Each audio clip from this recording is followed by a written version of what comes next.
What's up, everybody? Welcome to Crapgamer Reviews. I am the Crapgamer, the one and only, the king of all gaming-related media, back with another video. Thanks for taking time out to check it out. It's greatly appreciated. And at times like this, it's easy to go back and reflect and kind of look at what's out there on the Xbox One and say, you know, what are some of the reasons to play this if you're a console gamer?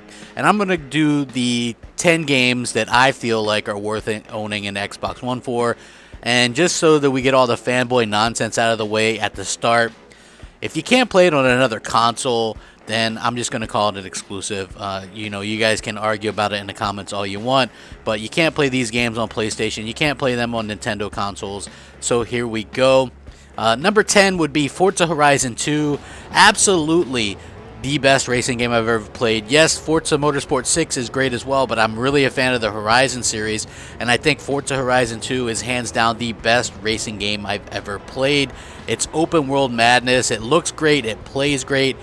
The expansions are great. The Storm Island stuff, I highly recommend it. If you haven't played this before, go ahead and pick it up. It's fantastic. You won't regret it. It's relatively cheap now. Play it. It's really good, and we're going to get a sequel this year, it looks like. So Forza Horizon 3 will probably come out this year. So why not get this game and kind of get a feel for what the more arcade-type game is like.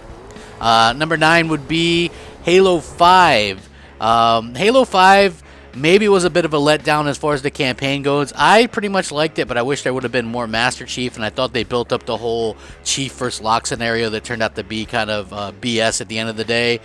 But I actually like the game, and I think it's the best Halo multiplayer ever. You know, I'm weird, but I just think that they've done a really good job with it. And the free content, the free DLC, they're not dividing any of the community or anything like that. So I think it's really well done. You know, next up we have Rise, Son of Rome. I think Rise, Son of Rome got a bit of a bad rap. I think that it's a beautiful game. It has a great story. It can be a little bit repetitive. I know that a lot of people are going to go, oh man, I can't believe we put Rise on there. But, you know, this is a cheap enough game for everybody to try out now. It's still probably the best looking console game to date. You know, I do think that there's some issues with it, obviously. But it does have some interesting co-op fun for multiplayer. And the campaign, if you play it on hard, you know, you can get a good probably 8 to 10 hours out of it, but just on like the normal mode, you'll probably play it for about 5 hours to beat it. So it's not too bad, but it does look great, and it's really a good game, and I think that it's an underrated game on the Xbox platform. Next up would be Dead Rising 3. I think that this game really kind of reinvigorated the series for me. I played the first one on the Xbox 360 and liked it, but I didn't like the timed missions. You know, for some reason, I just can never get down with timed missions or anything like that. This game really knocks it out of the park because they take all that away. It's got a little bit more of a serious tone to it, but it still keeps a lot of the humor that a lot of the people like the Dead Rising series for. And for a launch game, to have 1,000 zombies on the screen at once and no two zombies looking the same because there's a random zombie generator, I think that's fantastic. I'm really excited and hope that we see a Dead Rising 4 at E3 this year. Next up would be Killer Instinct. Yes, they just released Killer Instinct Season 3, and as a whole, this game is really coming together as a total package. I think you can get all 3 seasons for $60, and that includes like all the arcade versions and the different outfits and everything, and I think that really what they've done, Iron Galaxy has gone out of their way. Arbiter's really good, Rash is really good, the Kim Woo, Tusk, they've got all the favorites and even the really kick-ass new players in there as well. This is hands down my favorite fighting game. It does everything right. The graphics are great. The fighting and hit detection is great. The online is great. Just so much fun. Don't believe me? Try it out. You know, it's a great game. Next up would be Ori and the Blind Forest. Yes, I know. People are going to be like, but crap, you hate indies, don't you? No, not exactly. And this isn't exactly an indie. First of all, the IP is owned by Microsoft. Microsoft funded it and published it. So there, it's not an indie. I would say that it's a smaller title or a AA title. Certainly not on the indie level titles. I would say that there was quite a marketing push for it and things like that. And Microsoft packaged it with their holiday lineup. So I think that it's definitely a bigger game than that. It's got great score. It's got great level design. It's hard as balls. I mean, it's fucking one of the hardest damn games I've ever played in my life. But it's definitely a fun game and a rewarding game at the same time. Next up would be Titanfall, probably the smoothest shooter this generation. I absolutely love this game. I wish more people played it now. I'm excited for Titanfall 2. I hope that they keep the dedicated servers and things like that, because this game was how it should be done. Like this generation when you're playing something, and I really hope that they kind of stick to the formula that made it work. I'm looking forward to there actually being a campaign this time around, and overall I'm just excited about it because it was just such a smooth experience.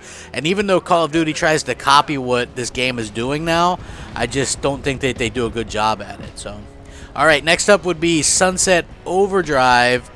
Sunset Overdrive, definitely one of the most underrated games this generation. Unfortunately, it was a product of bad timing, bad release date.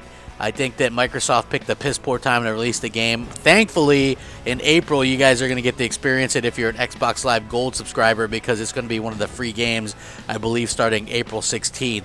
So get the game, try it. If you love it, support it, buy some of the DLC. Maybe we'll see a sequel along the lines. Definitely one of the most innovative games of the generation. Colorful, beautiful, a lot of humor and fun. I just absolutely adore this game. I think it's fantastic. Next up, Rise of the Tomb Raider. Yes, I know this is a timed exclusive, but as of right now, that's good enough to make this list. This was absolutely my game of the year 2015, and I think that it's really kind of eclipsed the Uncharted series as far as just gameplay and story and narrative and things like that. I think that this game is absolutely wonderful. The reboot in 2013 set the stage. This one, sets the bar even higher. I'm excited to see how this new trilogy plays out. But Rise of the Tomb Raider just doesn't do anything bad. They didn't tack on any bullshit multiplayer. It's fun. The graphics are great. The voice acting is amazing. The story is fantastic. Play this game. You will love it. It looks amazing. And number one for me personally, I know you guys haven't, for the most part, had a chance to play it yet, and I can't say much, but Quantum Break is redefining things as far as this generation goes. Probably the best new IP this generation. They're doing things that I have never seen in a game before. I think that this is a fantastic game. Everybody's going to love this. Just don't go into it expecting it to be like a Gears of War type cover-based shooter, because it's not. It's got a deeper story. It's got an intellectual story. It's trying things that we haven't seen before, and I think that a lot of people are going to dig that. It might get a little bit of hate. I don't know how that's going to work out so far, but for me, this game is something you're going to want to go back and play at least a couple different times to see the different ways things can end. And it's definitely the number one game to get an Xbox One for. If you're a console gamer, like I said, most of these can probably be played on a PC or whatever. But if you're a console gamer, you'll want to play on consoles, and that's all there is to it. So that should stop all the fanboy arguments. Here's the 10 games, as far as I'm concerned, that everybody should want to play on Xbox One or get an Xbox One for. Let me know in the comment section what you think. If you agree, disagree, what did I miss? What would you put in there? Sound off, rate, comment, subscribe, rack that shit up. Crapgamer out.